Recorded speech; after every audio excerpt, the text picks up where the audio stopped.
All right, yeah. Let's go. Did you just ask about my mother? I'm an Italian American. Did you just ask about my mother? No, I did not. No mothers, man. No mothers. Her name is Brooklyn Street Rules. Right? No mothers. Too early in the conversation. Jeez. I absolutely did not just ask about your mother. Or So awesome. Frankie got naked on stage. That was worth it. In fact, 561 Music Fest next year is going to be Timu Sunfest. Shirts off for Turbo Kid. It's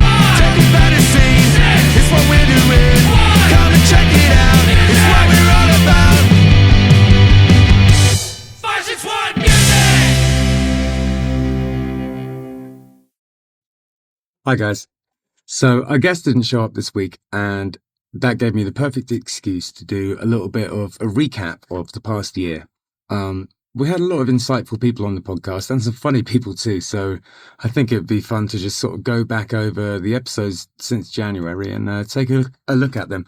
I put a little bit of stuff in from the festival, but seeing as we did a festival recap a couple of weeks ago, not too much. This is more the guests and the things they said in the episodes, because that's really the meat and potatoes of the podcast is people's thoughts on why they write music, their creative process, and their philosophies on life, and things like we've had people in talking about sobriety and mental health, and so we got a load of that stuff in here, and I think you'll like it. So keep watching, and we'll see you next week. And we'll have a guest that next week, I'm sure of it. But all right, enjoy. I'll see you later. It's a mindset. Once the shirt's off, that no looking back at that. Yeah, it's just like full send. Like we're just You can't put it around. back on. So I took over the year that I took from my previous band that I was in and stuff like that. I took the time to learn how to write a song. Like I was sitting there. There's this what's her name? Sades. I looked at her programming for like Logic and stuff like that. Okay. I sat through her whole class. So I learned about production, like how to work with Logic, how to record myself, how to actually engineer myself. Because I was like, you know what? I'm going to sit with myself for a while.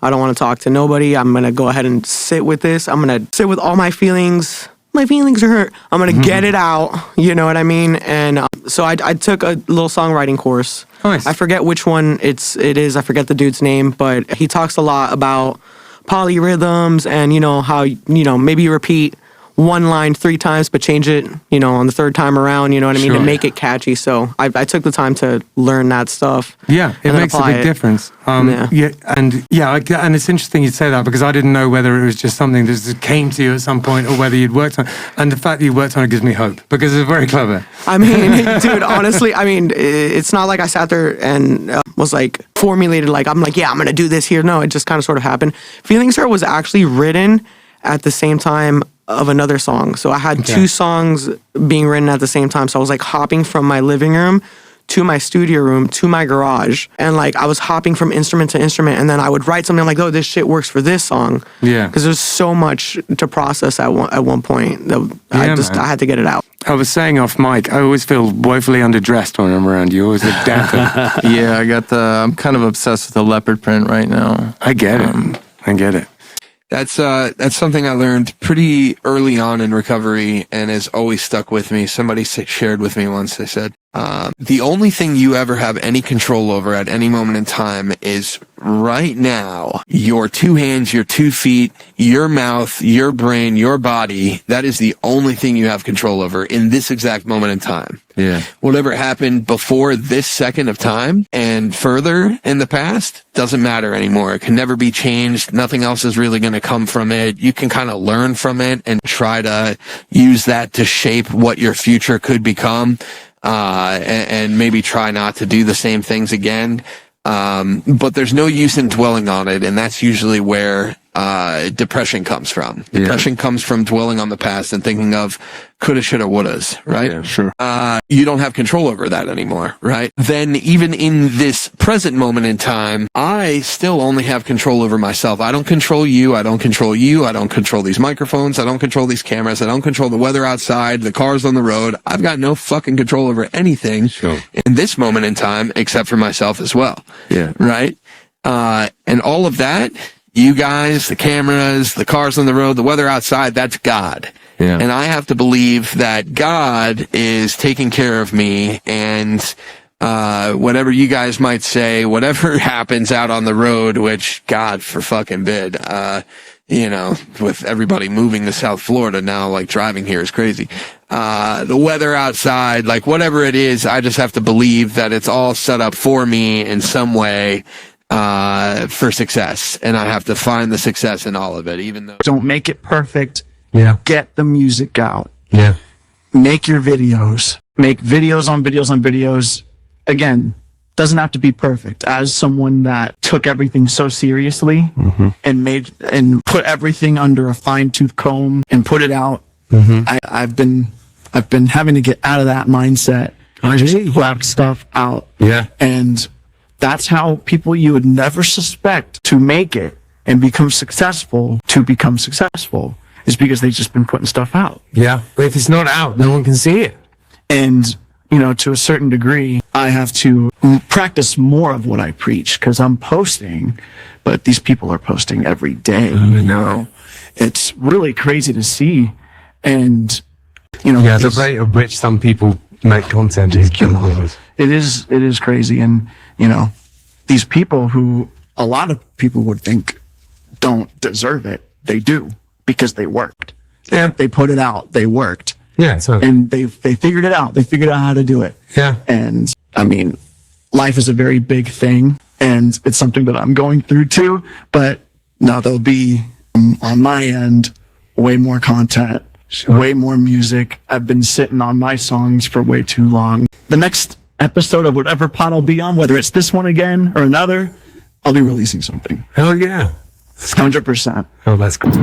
Okay, so here's a perfect example of how my brain works when I'm in a songwriting mood. I'll be driving, like for instance right now, and a song will just start seeping into kind of my subconscious and into my conscious from my subconscious. And the melody I've got in my head is la da da da da da da da la da da da da, like that. And it'll be like C, G, D, C, C, G, D, like that. I don't know what's that perfect pitch, so that could be not in the right key, but that's what the chords would be. You know, all those chords with a capo on somewhere if it sounds better. And I thought it'd be fun to do a song that was all, if not mostly, C, G, and D, because, you know, that's the three punk chords, you know? Learn C, G, and D and start a band. So, and there's a lot of amazing songs that just use those three chords. You know, it's not like people don't say that like flippantly. You can write amazing songs with C, G, and D because it's one four. You know, if the G, C, and D in that order is what, you know, chord 1, chord 4, and chord 5, and that's the you know, that's the three important chords. There's other ones that you can add in there. Maybe I'll add them for accent and stuff, but I think, you know, mainly it's going to go C, G, D, C. Counting the lucky stars, feeling grateful on the first of the year, and we're a sight to behold. You know, that's us guys. You know, music scene down here. Blinking, you'll miss us. You know, there's tons of people just walking around down here don't even know there is a music scene, but we're all here, keeping each other warm from the cold. Yeah. It's a great like dichotomy, you know. Absolutely. Yeah. That pretty much encapsulates like the whole tropical depression thing, because like, you know, it's like this beautiful paradise like thing, but yet there's still this wrench in your side that's like making you drag and making you miserable. It's like, well, we have this beautiful beach 10 minutes away, the sun's shining. It's like there's the tropical depression kind of settling in, you know. It's an interesting little play on words in a way too. Yeah, absolutely. I like it. It's the kind of thing that it's the kind of way I write songs. I can relate to it. Yeah. And what was the other one? Nowhere to Go. Pretty much in the same vein, a little bit more in terms of dealing with transplants and just so many people moving to Florida, and you know, not only us locals but native Floridians, like just kind of being bought out of a future, just not being able to afford, you know, housing and the life that we were promised if we played the game and like that kind of stuff.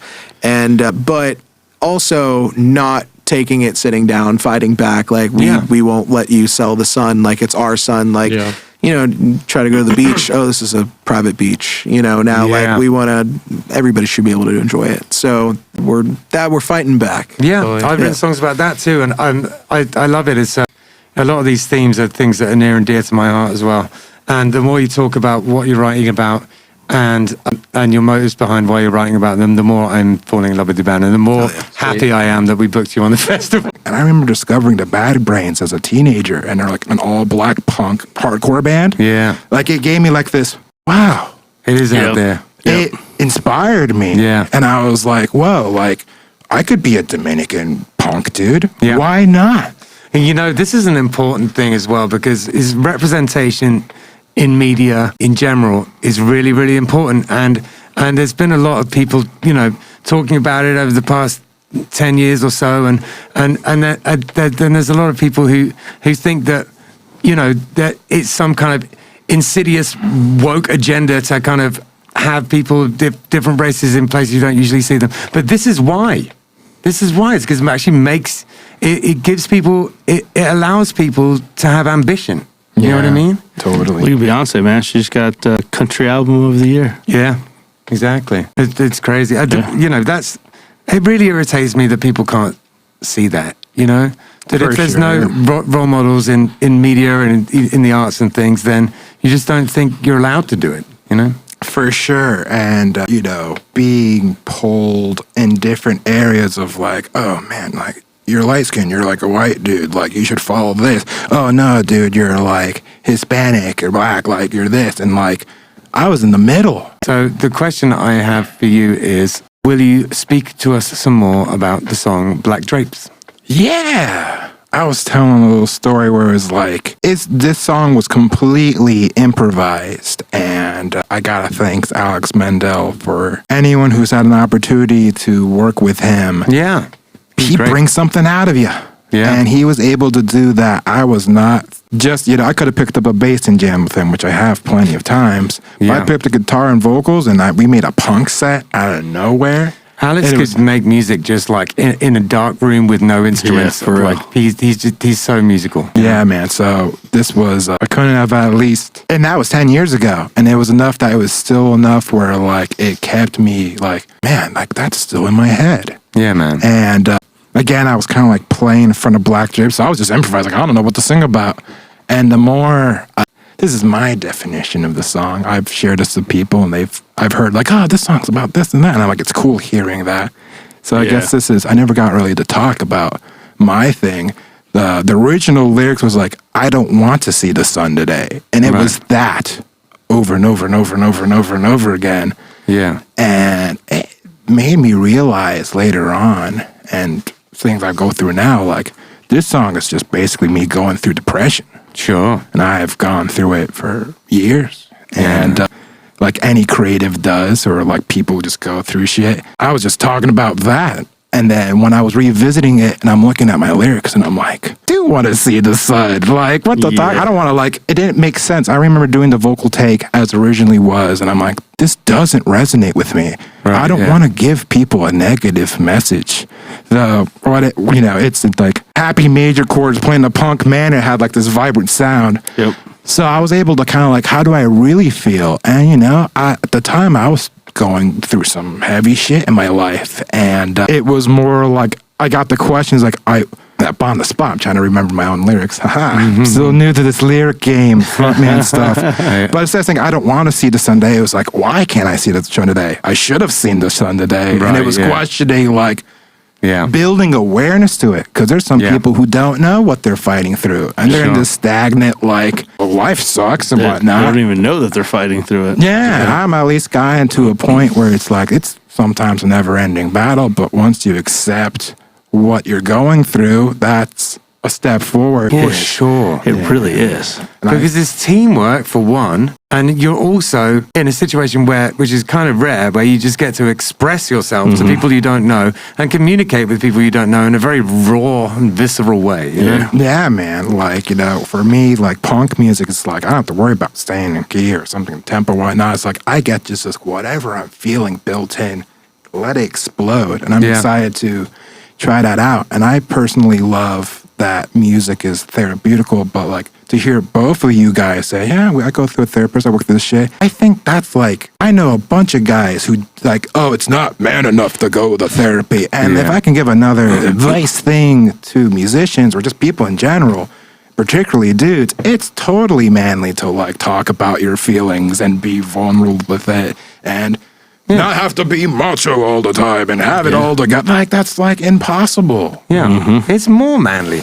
So it's like, I love it is. It's accepting it and working with it. And like, I love hearing, you know, I mean, you guys are successful and able to work with what's going on in your lives. Like, oh, I'm having anxiety, this and that, but you're making a festival. You're gigging out. You are traveling the world. I mean, You're if we're going to being honest, things. it's probably the festival that's giving me the anxiety. You know, I had someone tell me this, and I'm sure there's some scientific backing behind it, but I was told anxiousness and nervousness is excitement you haven't acknowledged yet. Yeah. And I actually like that. Yeah, not to be ambling, but if you try it, you'll do it. If you believe in it. All kidding aside, Make it happen. I guess my advice would be do it for yourself. Yeah, I think that's if you're good. doing it to make money or get like you're in it for the wrong reasons. Like, yeah, I agree with that. Yeah. That's it. If you love what you're doing, keep doing it. Yeah. Do it because it makes you happy and you make other people happy. Yeah, listening to your music. I do this horrible thing, and I really got to stop, where people will come in, they'll play me something, or they'll do this or that, and I'll go,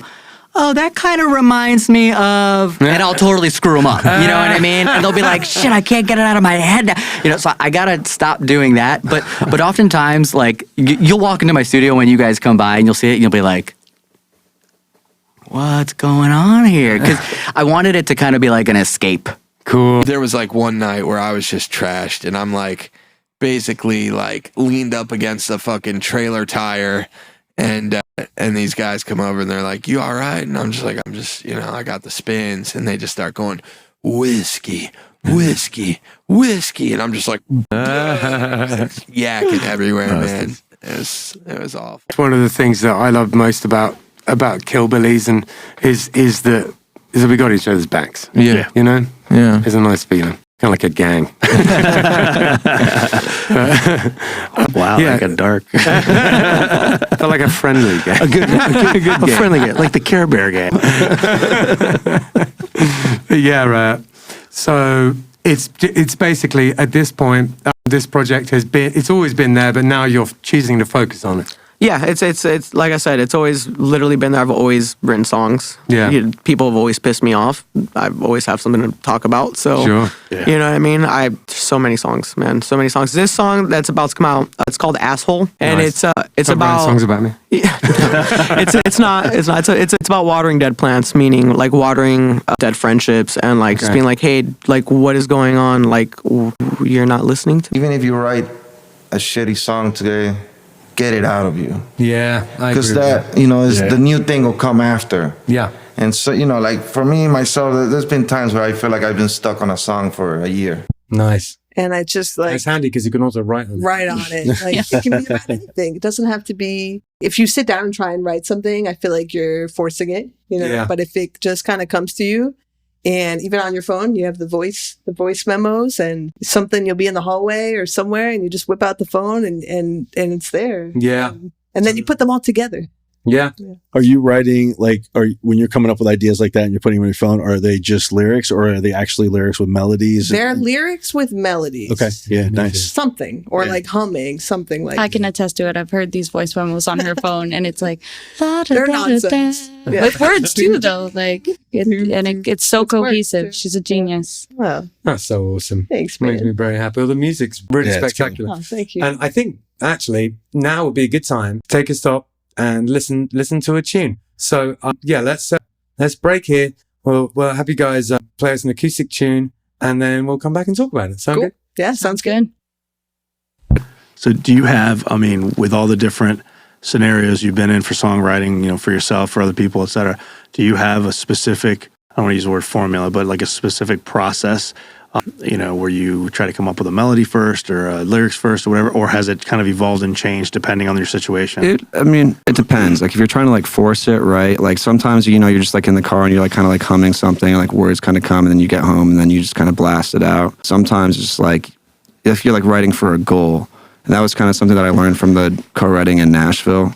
Yeah. Was like, like so the way that we picked the songs that we wrote in Nashville, right, was I sent a list of every single song I had written to that point, all the song titles. I sent that to the like the management, or like the I don't know, teachers, whatever you want to call them. Sure. And they would parse through that. They would pick the best 25 titles, and then they would ask me what I thought about, like, what each one meant to me. And then they would nix it down. I think they nixed it down to about 10. And then they passed those 10 songs on to the different groups of the songwriters and said, pick the ones that you want to write about.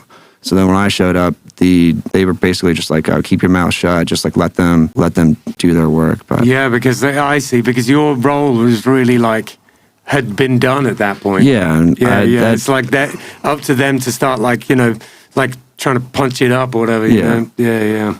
It's interesting. Part of the reason why driving is a great time for me to be creative is because no one can hear you. You're in a hermetically sealed box, And you can just scream ahead of Your car is an actual literal box. Yeah, exactly.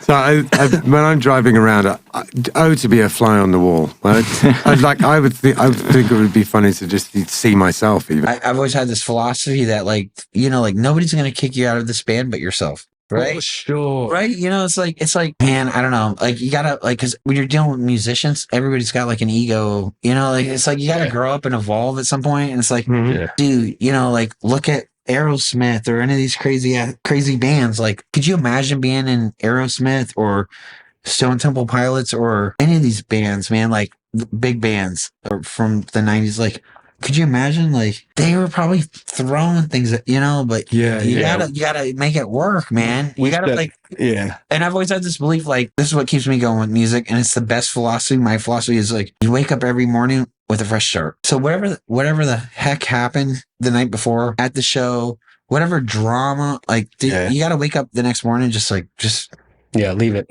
Just that was yesterday, man. Just go. Let it go. Because if you hold on to this stupid. That's the thing, man. Like we've talked about it a million times. You could have a group of 3 to 5 guys or girls or whatever, just 3 to 5 people that are the most talented beings on earth. If they don't gel well together, if they don't actually become friends and they don't like enjoy each other's company, it's pointless. Like the band is not going to last. And that's where I've been fortunate. You guys are blessed. Ben and James are some of my best friends, and like. And they're both amazing musicians, and in turn have made me a better musician because I'm forced to level up, if you will. Yeah, totally. To do. I try and practice as much as I can, but I'm doing this one thing at the moment where I'm making some content about scales, and part of the reason why I did it is because that means I have to practice scales like mad, and it's like so. I try and practice as much as I can, but I can't say it's every day, but I try and do it, What about the second song? What was the second song about? Oh, yeah. The second song. Yeah, Don't Resist the Rhythm. That's one of the ones we're recording down the street at Palm Beach Sound Studios with Chuck, who's just awesome as well. So, nice. So that's just a fun song that's come together. We've been playing it for about a year, I guess. Yeah, that one was really inspired by the funk band I played in when I was in California called the Frogman Experience. Nice. And I actually dressed in a wizard costume for that. Excellent. It wasn't Space Wizard yet. I had to evolve. A slightly lesser wizard. A terrestrial wizard. Exactly, yeah. But the frontman, my friend Frogman, he wore like a full frog mask. This is the band with the masks in that made it hard to sing. Yeah. And he was super funky bass player. Nice. Yeah, and so that band was super funky and groovy. And we had a couple songs that I was thinking of when writing this one. I was like, I want it to be like a positive, inspiring, like funky, upbeat song, basically. Yeah, wicked. Yeah. Okay, well, that's how it comes off. It's an absolute jam. We were bopping around like that. Thanks, yeah. Can't wait to get a bass player. So that song in particular, I think, will benefit a lot from it. Yeah, I can see that. Absolutely. But I like that thought process, that it's that it's a handshake to the world. Yeah. You know what? It's yours. And no one you can do it however the hell you want. No one has, there's no rules to this. And I've got some friends too, honestly, like they'll release songs under like different names, right? Like they'll because they don't want it to interfere with their actual, like the stuff that they want the world to know them for, right? And so like, I could maybe toy around with that. I wouldn't tell anyone. Yeah, that it was me. I just put them out there and let's see what happens. There's some really terrible songs from like the late 80s, early 90s, rolling around somewhere out in like, MySpace world under Chaos Theory. Chaos Theory. Yeah, terrible. I don't know who that guy is, though. Oh, look at this. I feel like such a Florida good old boy. I have a Spanish coin around. Nice. Look at that. That's That's a doubloon. Yeah, my Christy lent it to me last night. I wanted one of these for ages. I don't know. That was such a tangent. I apologize. Yeah, I was like, that was completely left field. No, but listen. Thank you so much for coming on, man. You're a fascinating man. Inspiring. Fascinating. I appreciate that. I had a blast coming on here. I'm grateful that you guys asked me to come on here. Yeah, for sure, too, man. so. Yeah, wicked. And I'm sure we'll see plenty more of each other. Gotta get him on the, we love playing down at your spot. Yeah. Oh yeah, you guys will definitely be back there too. Got to Yeah, get him in wicked. on the songwriter circle, man. Yes. Yeah. So we do a thing the first Sunday of every month. We do it's acoustic singer-songwriters. It's 4 of them on stage, and you just play your songs, and you do. Everyone's on stage together, and it's first person does 2, second person does 2, and just goes around like that. Even if you write a shitty song together, get it out of you. Yeah. Because that, is the new thing will come after. Yeah. And so, like for me, myself, there's been times where I feel like I've been stuck on a song for a year. How did it come about? Yeah, Well, have you just been doing this since you were young? I've been doing it since I was young. Yes, the story's actually a pretty fun story. When I was 7 years old and doing what normal Florida kids do, and they run around in the muck of the Florida Everglades. Sure. So I was knee deep in the Florida Everglades when I kick something really hard and I pull out of the water, and it's this old book. It's this big old book. It's just become fossilized over the years. I pick it up. It's full of runes. It's got this energy to it, right? And I open it up, and it starts speaking to me. It starts speaking to me, and I take it home, and in it are chords, in it are solos, songs, stories. Wow. And I played the right chord, and the book gave me mystic powers and a story to tell. I knew that to be something like For that, Well, I think, definitely the music, people are very attentive to it, and they're listening to it, and they're enjoying it. I think the storytelling in that atmosphere, I think the storytelling is a big thing too. But they also know the people that are coming they know they're coming for that thing too. Yes, absolutely. And I think that's the hardest part is like having to separate as a musician, as an artist, separate yourself as a creative from being a human jukebox. Mm-hmm. And that's the thing is that like you are like Rio, you are an incredible guitar player, an incredible singer, incredible songwriter, but also play other people's songs. And like just because people don't react to you playing other people's songs doesn't make you any less of a great guitar player, singer, songwriter. But it's really hard in that moment to separate that. So like when you do the songwriter night, it's great because you're going there for that thing, and you get to be the person that your music is telling you that you are. Yeah. And people are accepting it. Even if somebody did play cover, that would just be a huge shift in that. And it would be maybe a nice moment, but it would just won't have the same impact. Exactly. It would be throwing off the point of what that is, Yeah, well, people get to not just listen to your music and to your creativity and everything, but they get to understand the music, and they get to really just connect with all these artists. Like that's a big thing, I mean, they go there. I could see it in their eyes. Like, Kenny's been to every one of them, and he walks away from every one of those like telling He's got us a rave review of everything every single time. I mean, it's just and he's not wrong. Starting to get suspicious. Are you guys paying this man? I don't understand. How can they all be this? We good? are paying him in donuts. He's an in real life bot. Yes. That's actually pretty good. He's Kenny AI. yes, I like that. But I mean, people just they have this connection, and they make this connection with these artists, and I love everything about that night. Well, that is the point. Yeah. And For sure, that's you the guys point. have created an atmosphere where it's the music is actually serving its fucking purpose for once. There should be and more especially, of those. Yeah, but down here it's a vast wasteland of dog shit. Yeah. And then you get these moments, and what you guys created was incredible, and it gives people that moment, and for people that play constantly, it's really, really hard to find those moments. And that moment, that night of doing that can carry you for like a month. So when you're in your songwriting process, do the lyrics come? Where do they come? Do they come last once you got the beat Last, down? yeah, last for sure. I'm such a melody guy, so it's like I gotta like listen to the song like 50 times before I can even like think of a melody, and like I write lyrics based off the melody. Like if it's like na na na, but the words don't fit that da da da. If they da da da da, then I'm like, well, I can't use that. I gotta think of something else to write about. But then there's, like you said, the other side of it, that you get so lost in the cover scene, you don't find yourself as an original artist anymore. Yeah. You're losing your voice basically. Yeah. You're not creating now. For sure. Now you're just copying it. Yeah. Totally, man. No, I've seen it with enough guys where, again, just really talented individuals who are going out and playing, and you see them, year two, and you're going, hey, you used to release music. I mean, there's some rules, but the rules are unwritten. Yeah, they're meant to be broken. Yeah, and they're marketing. Yeah, that's what I talk about with students sometimes. It's like you learn the rules so you can break them, And there's that age-old argument as well about, like, is too much knowledge a good thing?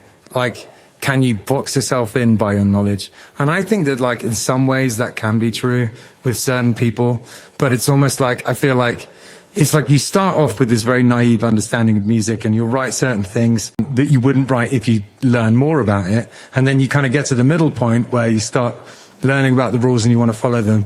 And I think the trick is to get out the other side again, so you can start breaking them again. I remember when we were first writing music, somebody that had, more experience in the biz told us, the first songs are the easy ones. Those just come out, instinctively. Then after that, you start to try to apply your brain to it. Yeah. And that's when things get complicated. But 100%. Yeah. But if I had to give one advice to people that are just write, even if you write a shitty song today, get it out of you. Why stick to some genre? And I actually I never really knew anything about like hardcore. Like, I listen to like punk and stuff, like growing up and whatnot. But like, I don't know, like being in a hardcore band, like Chase was just like, you should be my guitarist. And I'm like, let's go. Just like learning new things. And like, I'm really digging it though, because it's definitely like a style that I enjoy doing. Yeah. Just being loud. Like, I love Jimi Hendrix growing up and just like pushing the envelope of like sound and whatnot. And hardcore, it's a very stylish and like cool, angular way of being loud and heavy. There's something just rad about it. Yeah. Mm-hmm. Oh, yeah. I mean, personally for me, the stuff that I used to write mostly was like lo-fi, chill, ambient, emotional electronic music.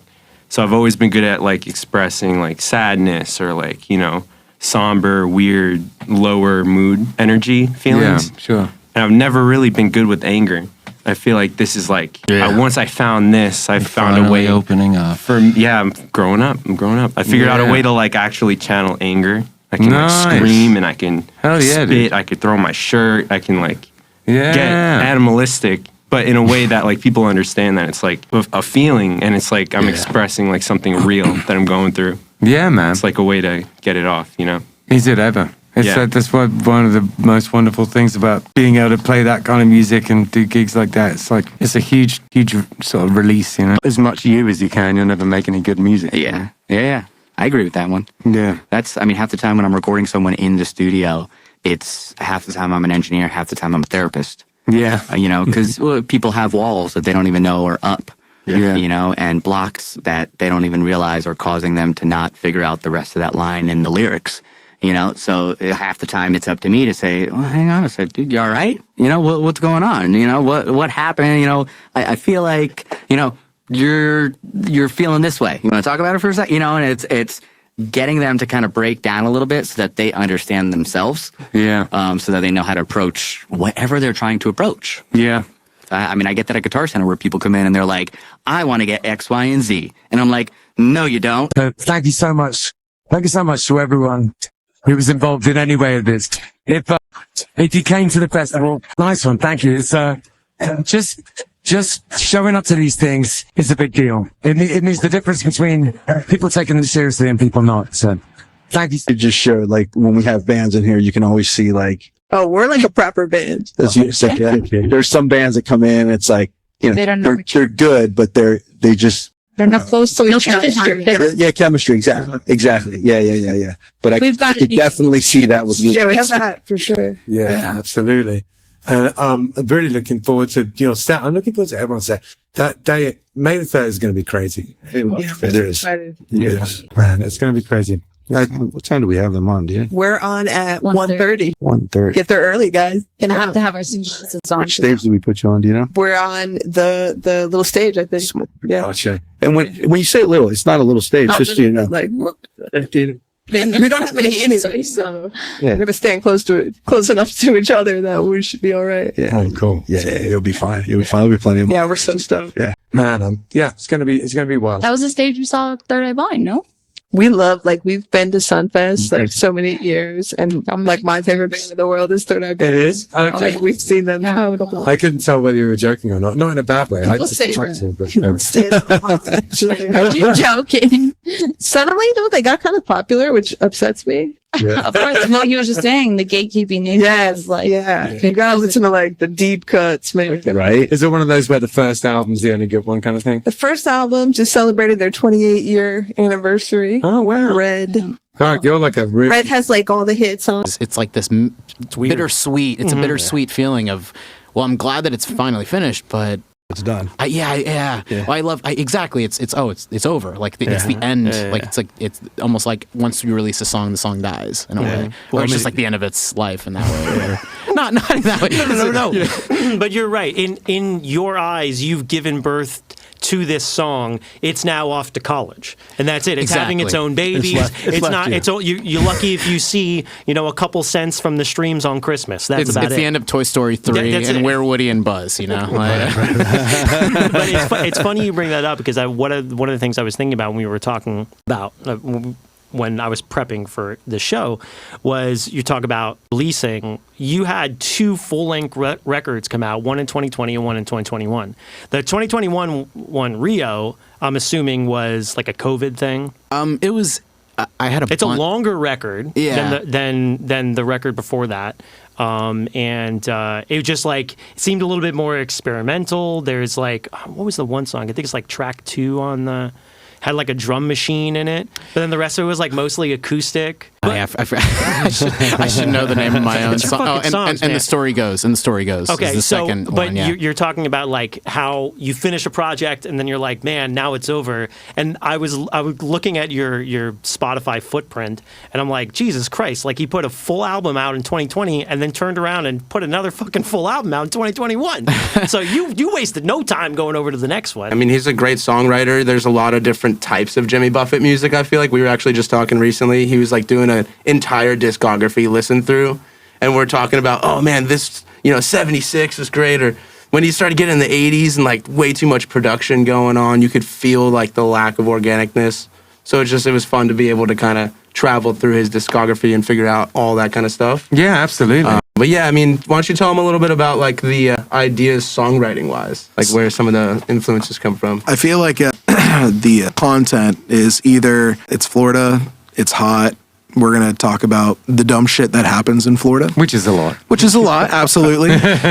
Or, the issues that the state is facing. Interesting. Primarily like protecting our environment and just making sure that, everybody is able, everybody's able to enjoy, the nature that we have here, and that it sticks around, the Everglades Restoration Project is something that we're super into, and just anything that not only we can do to, just like help promote, but, like to donate portions of our merchandise to, projects that can help with that kind of stuff. Excellent. Yeah, that's what we like to do. Help keep Florida.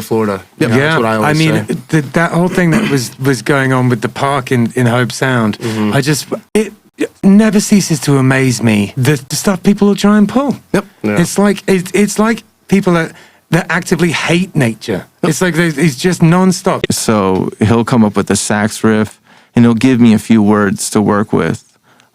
Yeah, and like for our song "Babies on Drugs," like, "Well, my baby's on drugs," and he just started humming that, singing that, and he didn't really have anything else. And I was like, okay, I can work with this, Yeah. And he gave me a tune, and I kind of followed the melody and wrote out the lyrics. Nice. So is that pretty much excuse me, is that pretty much your guys' writing process then? Is he brings an idea or you bring an idea and then you guys just kind of get together and start writing? Or? Yeah. Cool. And that's how it's worked. It's just, I don't know. Yeah, man, whatever works. Yeah. I find that's a very, that's how I write as well, is someone will come up with a hook, which really is ultimately the most important thing. Because then you can hang anything off it, Yeah. If you got that one bit that's just like awesome, that it almost hits you like a lightning strike one day, you know what I mean? You just go, oh yeah, that just works, this one bit. That the rest of the song is just a question of working it out, Yeah, that's cool.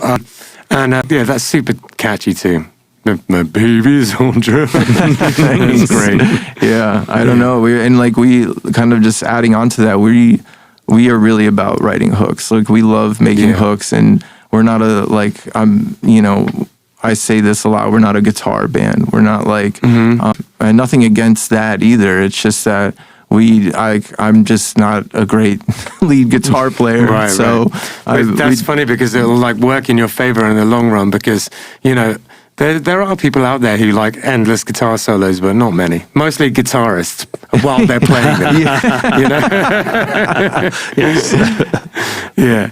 No, that's cool. Tell you, bass players don't like endless guitar solos. Yeah, I believe that. A little bit here and there is all right. Like, who is this song about? You know what I mean? Hector's. I have to giggle over here because we have this conversation all the time. I have the hardest time when I write a song. Like 99% of the time, it ends up being about being jilted or being left for somebody or whatever, or some woman. But I've been married for 28 years. I feel like maybe it happened in a past lifetime. Something. I feel like, because I read this book, The War of Art by Stephen Pressfield, and not The Art of War. People confuse that. But this book states that, sometimes you get an idea and you're like, where the hell did I get this idea from? It's what we're doing.